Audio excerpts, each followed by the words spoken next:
Good afternoon. Today I have the good fortune to be interviewing Steve Siclair. Good afternoon, Steve. Good afternoon.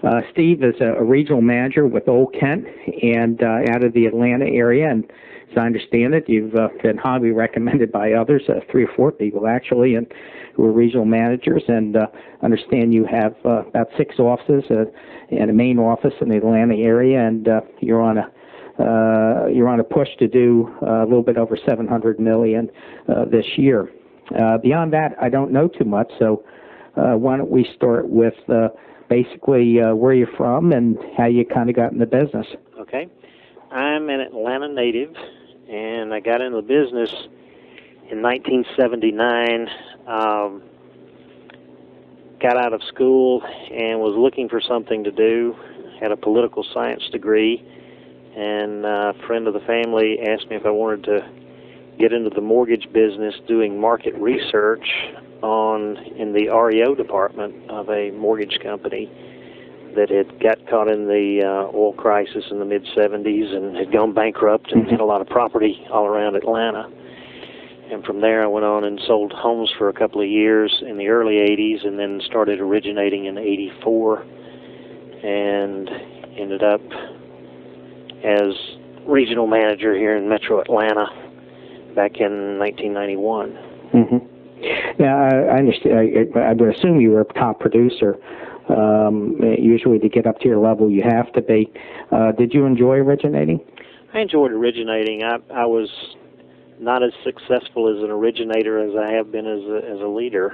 A lot of the time originating, I found myself helping other people and within the office, and that's what I really enjoyed. And they tapped me to be a sales manager, and then kind of moved on to bigger and more responsibilities. But the origination, I don't know, I really started studying the business after I stopped originating, and we had other producers that were producing more than I was, and kind of thought to myself, well, how am I going to help them increase their business if I wasn't doing as much as they were? And that's when I really started becoming a student of the game and studying the business a little more. But I think you have to realize, even though I mistakenly called you a top producer, may have maximum culpa here, but even though I did that, the fact of the matter is, and the stark reality is that someone who is a successful regional and above,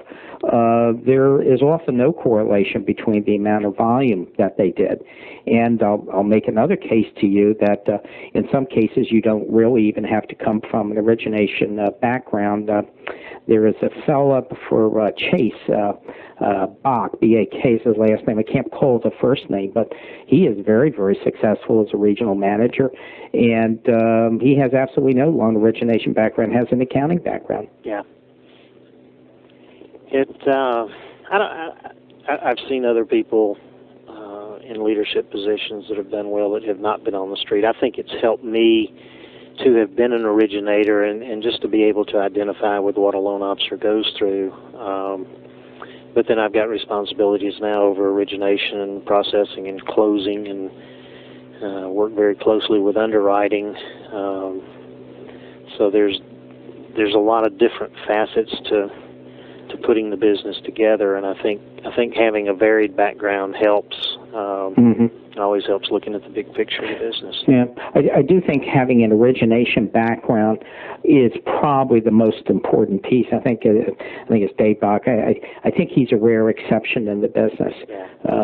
You do want to have that origination. Otherwise, it's very difficult to relate to loan officers. It can be tough to relate, and I think we've all met accounting-type people that have a tough time relating to what loan officers do out on the street, and why do they do this, and why don't they do that.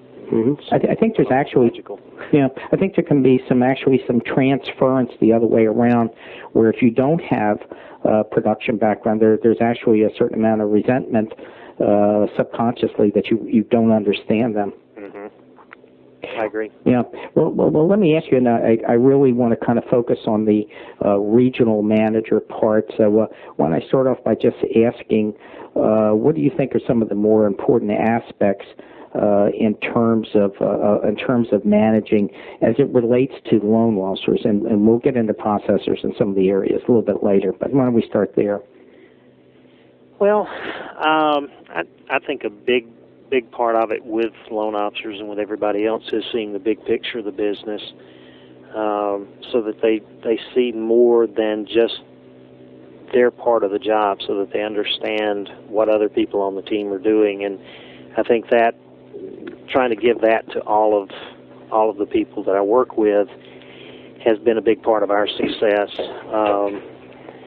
We try to help the closers understand what the loan officers do, and the loan officers understand what the closers do, so that everyone can work together and have an understanding of how each person is really helping the customer, and we're all teammates in that effort. One of the things we've done in the last year and a half is really put together a vision statement for Metro Atlanta, and try to focus on what we do as a team and what we do as a group and our purpose, and identified our values and put some goals out there, and then try to visualize that. And every member of the team has had that and has seen that, and we try to remind them of that every so often, so that we all try to stay on focus, and that's really helped keep everyone together and working together and producing good quality volume business.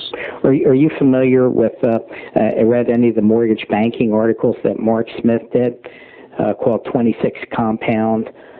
These were the articles. This was when he was running Crestar Mortgage, which is now, and he oversaw the merger with SunTrust.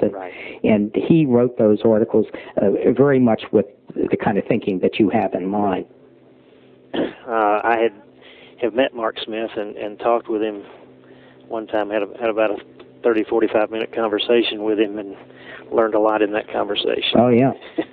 No, 45 minutes with him is rare, and yeah, absolutely. And he has proven conclusively that not only does it, give you that kind of unit cohesion, to use kind of a military term, but also it actually increases volume dramatically.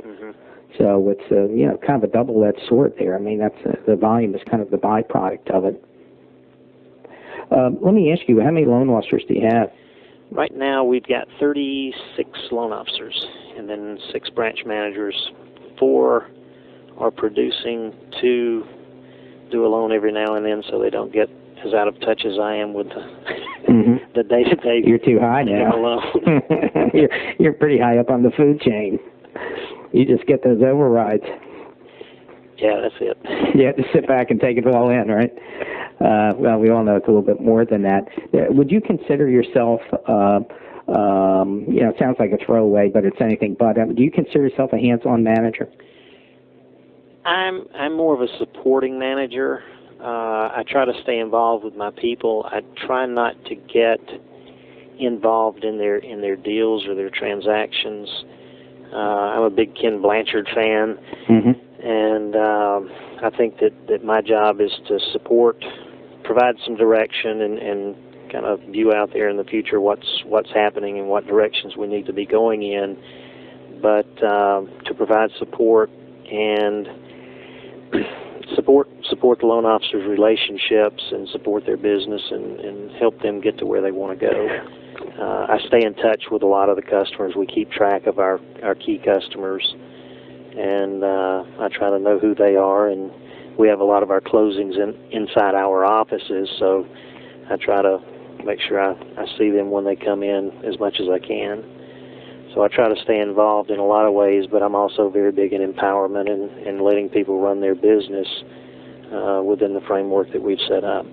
Well, Mark Smith, I mean, that's pretty much his philosophy. I mean, that's not his only philosophy, but that is certainly one in this process, is that whole issue of empowerment, of giving people the tools, and then you hold them accountable. Right. And, I mean, you're not the only one that does that. I mean, the other companies, Jack Wells at GE comes to mind, and Forrest Morris was kind of the ultimate one, with that kind of philosophy. Right. And I think it's kind of proven itself. Without getting into anything that's proprietary to your company, I always caution about that in pretty much every interview I do. How do you manage your branch managers? You say that you hold them accountable and you're a bit of hands off, but how about a little more detail on the specifics of what your philosophy is? And maybe an example or two. A lot of what I try to do is to be there for them. Old Kent has had a philosophy, really a 5-part philosophy of run it like you own it, develop good people, know your numbers, know your customers, and control expenses. And those are the things we work on trying to run our business. The branches, we're all within everybody's within an hour's drive of one another without the Atlanta traffic, but we operate differently in the different branches, and I try to give them the freedom to run their business on, say, the southeast side of town. Our Stockbridge office works a lot differently than our northwest Atlanta office. Some of it's personality, some of it's the relationships that our people have there, but they do operate differently. We use the bottom line as a judging tool or a measuring tool, and we look for profitability in the branches. But one of the things I try to do is give people the freedom to get there the ways they want to. We, of course, integrity is is our number one value, and we operate by the rules. What does that mean?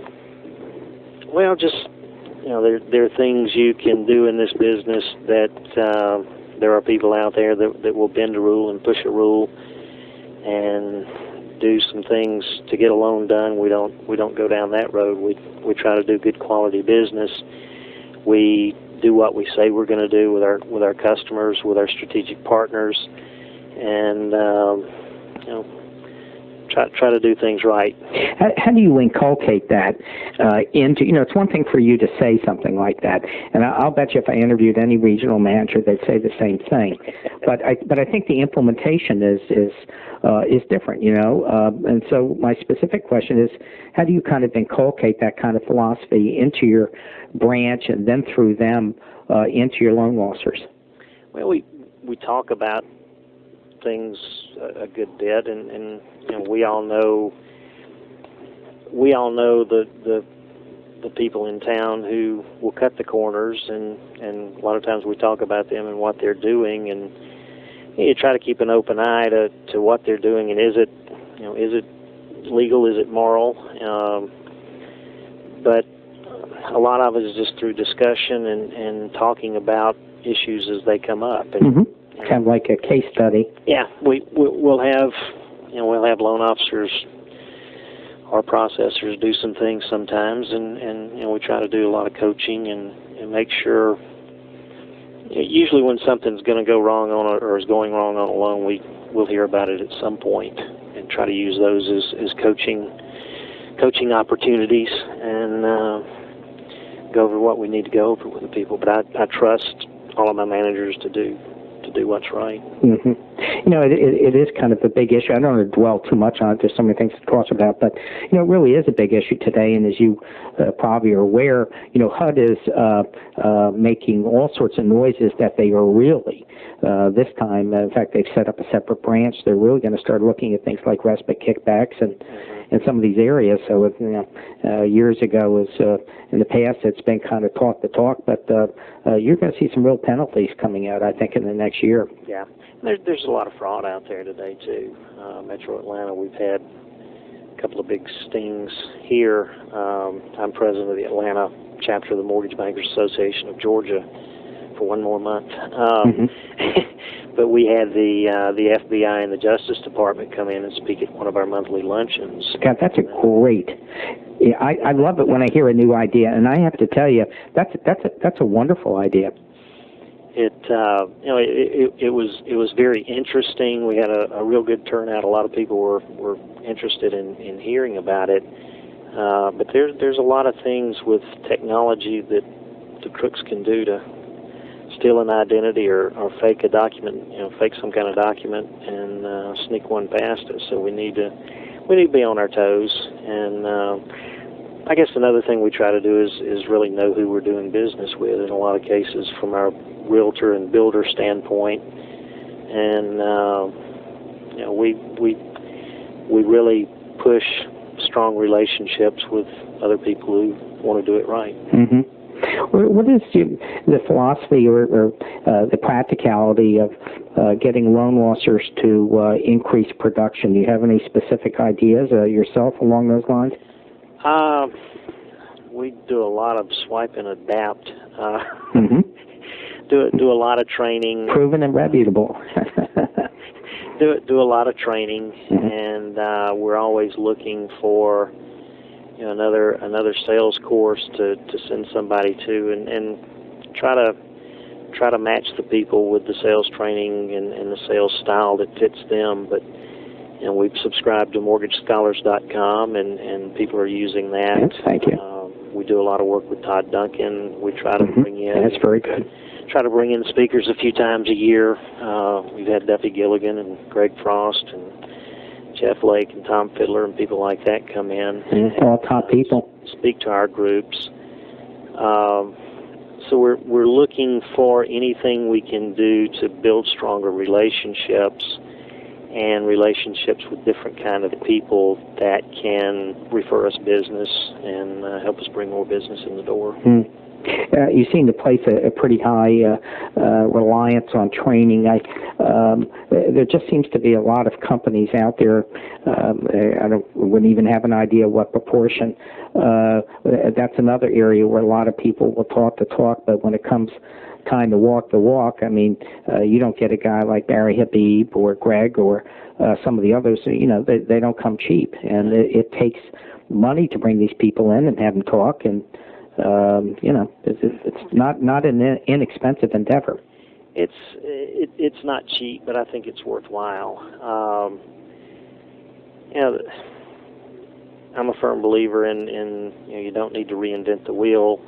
I think people need to do what fits their personality with some stretching, but people need to believe in what they're doing on a sales front and a marketing front and how they position themselves in the marketplace.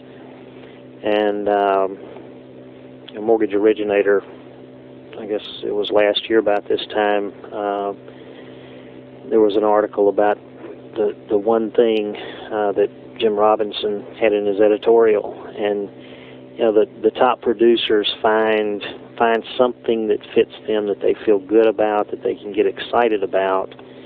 And your whole idea of Mortgage Scholars and being able to go online and listen to interviews with different people, it's really powerful. And some people like what Barry does, some people like what Jeff Lake does, and Stephen Marshall, and there's different ways of doing the business, and people need to go after what they feel good about doing themselves. Well, exactly. And in fact, when I sell this, or when I actually talk to some people, managers about it, my basic premise is what's the value of a good idea? And the answer is there really is no price you can put on it, but someone who takes an idea and adapts it and makes it work, not only are they bringing extra deals, and it changes the way they do business, and it's something that lasts. And I think you had another point too that has some relevance, and that you indirectly alluded to a couple of times, and that is, you can't listen to a Barry Habib and then run out and try and be Barry Habib, because you're going to fall right on your face. You need to take a piece and say, "Ooh, that sounds like a good idea." You go and try it. If it doesn't work, you drop it and you go try something from Vern Smith or somebody else. Right.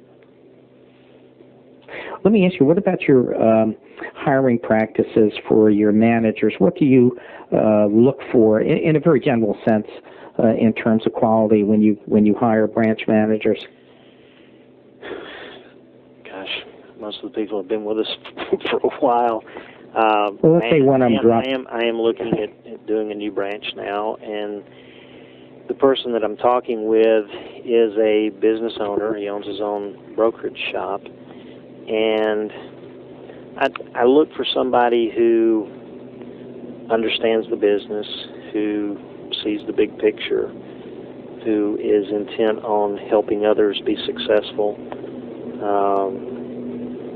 and exhibits the integrity. We talk about a lot about our values of integrity and people and relationships and how we do things systematically and what our profit ideas are and why we feel like we need to make a profit. So. Can we talk about that for a minute? Sure. I think that's an important area today. I know most offices, and maybe this is too general a statement, but maybe they make between 40 and 80 basis points after you have overhead allocated to them and after your SRPs are factored in. Some make a lot more than 80 basis points, but I think there is a movement to accountability and to looking at these as serious tools. I know George Bender years ago at Commonwealth, a guy was an absolute maniac about those numbers, and it was really interesting how they worked out when you put them all down. I think a lot of times you can get focused too much on the numbers and too much on short-term numbers. I'm a firm believer, like Ken Blanchard says, that profit is the applause we get for taking care of our customers and creating the right motivating environment for our people.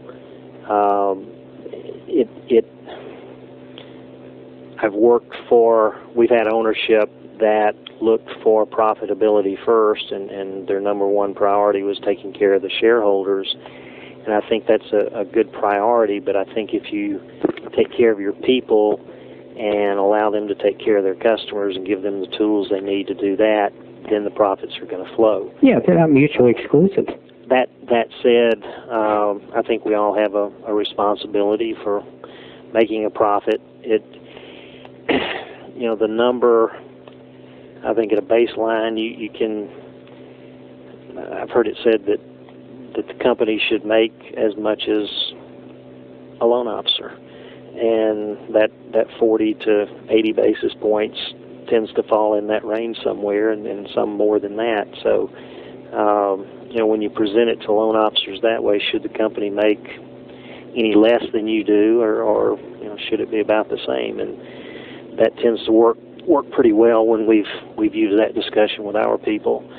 But profitability, it allows you to continue to grow. It allows you to control your destiny,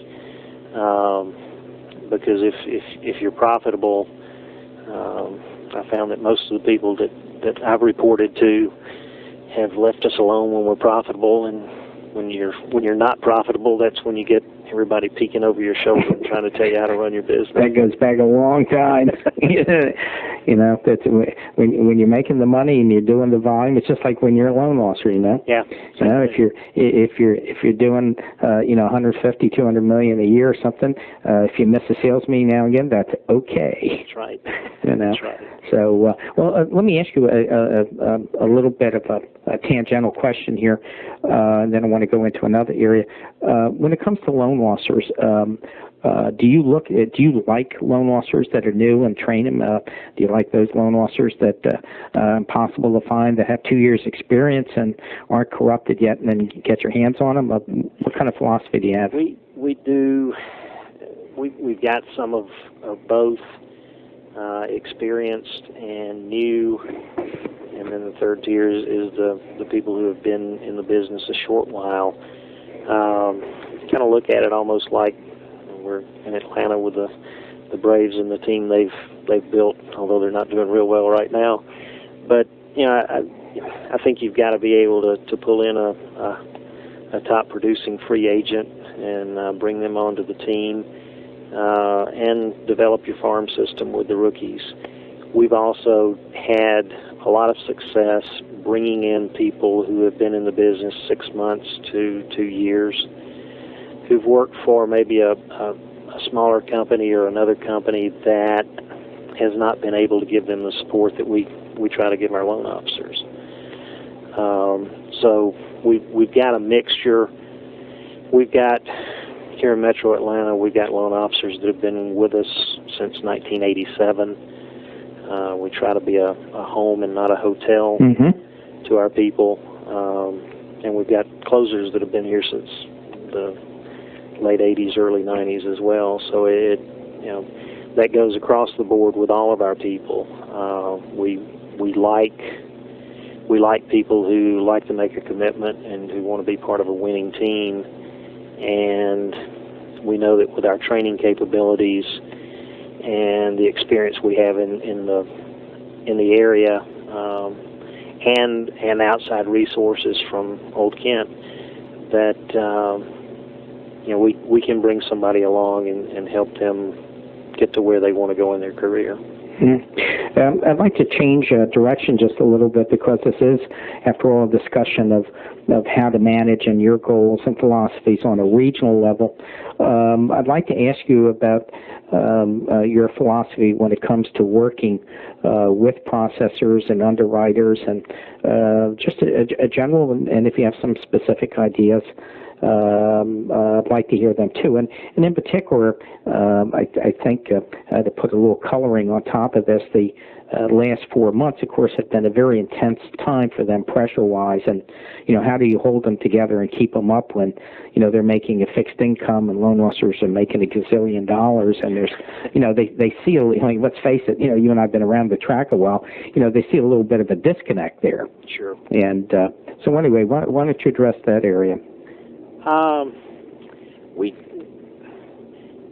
We work real hard to keep everyone working as a team, and the people that do well here all believe in teamwork. And the processors, underwriters, and closers that I work with, and then the other administrative people, they all see that loan officers, and they hear enough and know enough to know that loan officers are making some big bucks. We try to, I'd love to have everybody on some kind of incentive compensation, and we try to use that as much as we can whenever we can. Still trying to convince somebody that underwriters need to be on incentive and take off a little bit for every condition they put on a file. Yeah, I like that. Nobody's bought that yet. I see jail time for you. Yeah, but we try to do a lot of the things. We try to keep up with everybody's numbers, and when a closer, we go through monthly reports, and closers are closing over 200 loans in a month's time. That's a cause for celebration, and we keep up with our underwriters' numbers and processors. The lines here with us between processing and underwriting are becoming increasingly blurred, and we're using more automated underwriting, and the processors doing the quality assurance validating on the files. So, sure. Underwriters have finally gotten to the point where they're getting all the tough loans now, or only the tough loans now. That's okay, though, I think. But we try to celebrate people's successes and celebrate the numbers that people are doing and the things they're doing to help our customers. We've got one branch in Peachtree City where we've got two processors and a supervisor. That supervisor's only working part-time now, and they closed 96 loans last month, and that's with 2 people, and they did all the validation on, I think they may have had 1 or 2 that came up here for underwriting, but that's it. And you let people know you appreciate that. Yeah, that's tough. I can well imagine a lot of that was in the last 2 weeks of the month, too. A lot of it was, and they're still able to turn around a 5-day deal too. So you've got to be able to take care of those customers who need a very quick deal. We push as much as we can to be first in, first out, and try to look at turnaround time in each department. Is the loan officer giving the processor a package quickly, and are they giving the package in a way that the processor can take it and run with it and do their job? One of our mottos that one of our loan officers coined years ago was "Don't pass problems down the line." So So we try to keep everybody working together. When we get the thank you letters from the customers and the calls in and the emails that, hey, you guys did a great job for us, and they're mentioning the loan officer, we pass that on to the processor and the closer and underwriters that were involved in the file, so that they can see what they've done as a team and everybody working together to serve that customer and help them reach their dreams. I mean, they're helping somebody get in a home, helping them restructure their finances, and helping them reach their financial dreams, and that's a big thing that we're doing here. Mm-hmm. So we try to pass that on to everyone, let everybody know they're part of what we do. I'm getting a recurrent theme with you that's coming through, and that is this issue of teamwork. And it sounds to me like there's not only a great talk about teamwork, that there's a real down to earth effort to inculcate that that type of philosophy into everybody. Yeah, it's easy to talk about teamwork, and I think I've seen leaders who have talked about teamwork and then not come through. So, and what that does to an organization, to a group, it's a quick way to have a lot of people get real cynical in a hurry. So, there's pressure. There's pressure on us as leaders in our group to make sure that we do those things and really make it happen. And I think if we didn't, it'd be a lot tougher coming into work every day. Let me ask you something. You've talked about pressure, and certainly, first off, this is a pressure business. Sure. Number one, by definition, almost, because the price of a home is the single most expensive thing anybody ever does in their lives in this country. So it is a pressure business. But what do you do for fun for your people, and what do you do for yourself and your managers? We try to find out what people like to do for fun. Two good examples. We had 2 branches that had record closing volume last month, and one of the branch managers took everybody out, closed the office early last Friday, and took everybody to a local Mexican restaurant, had them change into shorts and a cocktail shirt, and had a fun time. There's another branch that doesn't.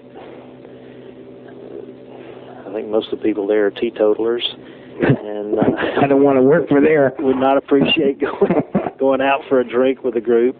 And the branch manager is getting them all gift certificates so they can go home, spend time with their family, and take their family out to dinner.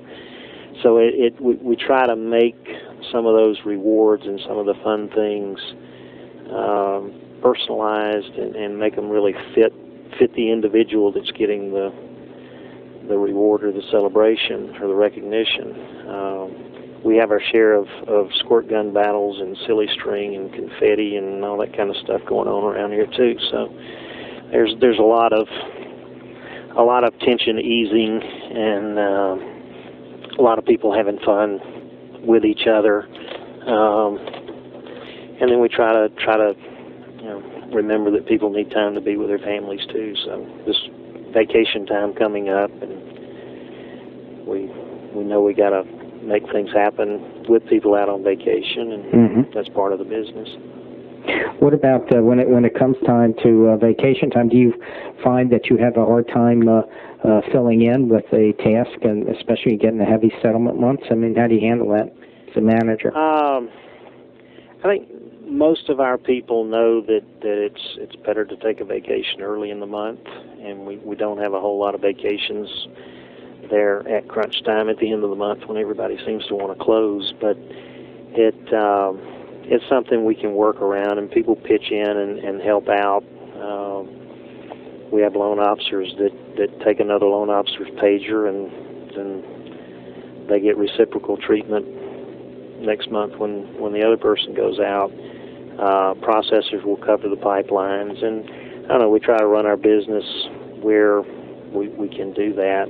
Branch managers step in, supervisors step in, and help out and do what they need to do. So we try to have it where somebody comes back from vacation, they don't have a mountain of files on their desk. And sometimes that's tough, but we try to work through it.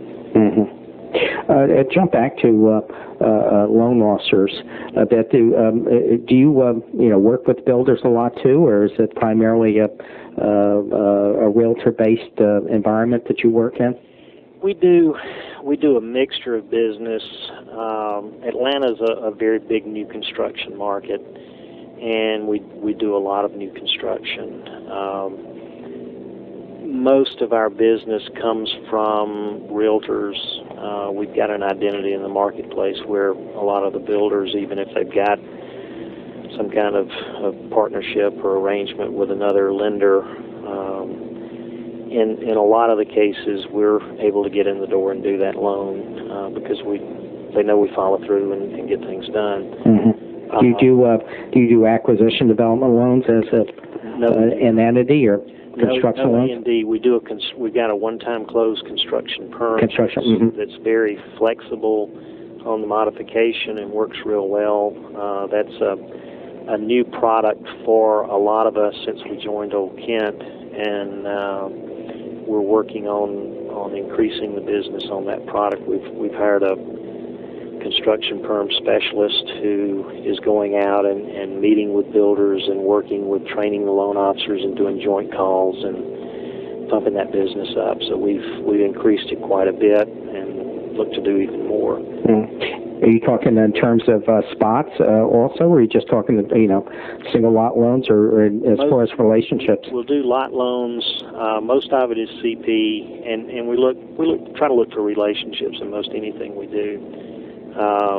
Some of it is some of the business is spot business, and it's done as a referral from a client. Some of it's realtor referrals, and then we try to develop relationships with those builders. We're also working toward doing more business with CPAs and financial planners and stockbrokers.